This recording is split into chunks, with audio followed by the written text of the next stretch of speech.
তারা ঘর বাড়ি ছাড়া, এরা আবার কারা উঠে তারা। কত সাধনার ফলে এমন সাধের জন্ম, আর কি হবে।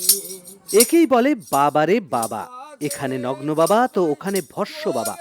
এটা হলো আউটরামঘাট, গঙ্গাসাগর যাত্রার মাঝে সাধু সন্তদের জিরিয়ে নেওয়ার জায়গা। না না না, ছেড়ে দেবো না, আমি হিত মাজারে রাখবো, ছেড়ে দেবো না, আমি হিত মাজারে রাখবো, ছেড়ে দেবো না। আশেপাশে সবাই একে ডাকছেন পলিটিক্যাল বাবা নামে। কেন শুনবো, তবে বাবার সাফ কথা, আগে গঞ্জিকা সেবন, তারপর অমৃত বচন। আজকের বলছে টাকা পাল্টাও, কাল বলবে বউ পাল্টাও, পরশু বলবে বাড়ি পাল্টাও, তরশু বলবে ভিসা পাল্টাও। এইগুলো কি? যে লোক 1000-2000 টাকা করে নিয়ে আসতো, তারা আজকে 500 টাকা আনতে পারিনি। গঙ্গাসাগরে ফাঁকা, ভান্ডারা আমরা সাধুরা করছি। আমরা কপিল মুনির চালা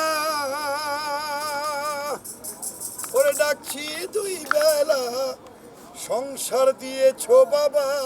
নোটবন্দি ইস্যুতে আসমুদ্র হিমাচল তোলপার হবে আর সাধু সমাজ বাইরে থাকবে, তা কি হয়? পলিটিক্যাল বাবা যদি মোদির বিপক্ষে হন, তবে ভস্য বাবা হলেন পক্ষের লোক।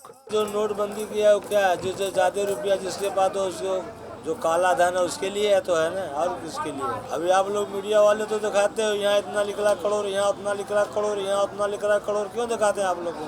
একে তো ভান্ডার আর খাবারে কাটছাট, তার উপর প্রণামিতে টান। প্রত্যেক বছরে যেরকম সাধু ভান্ডারে গঙ্গাসাগরে থাকে, গঙ্গাসাগর উদ্দেশ্যে বাবুঘাটি যেই সাধুরা জমায়েত হয়, সেই তুলনায় এবছরের সাধু সংখ্যা অনেক কম।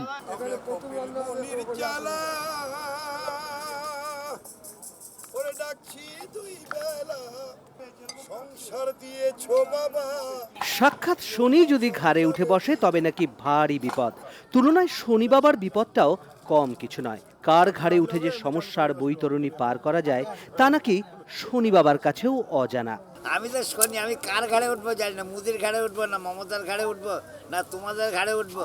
কেন তোমরা যা বলছো ভুল বলছো, যা করছো ভুল করছো, ভুলের জন্য তো বাবা ক্ষতি হবেই।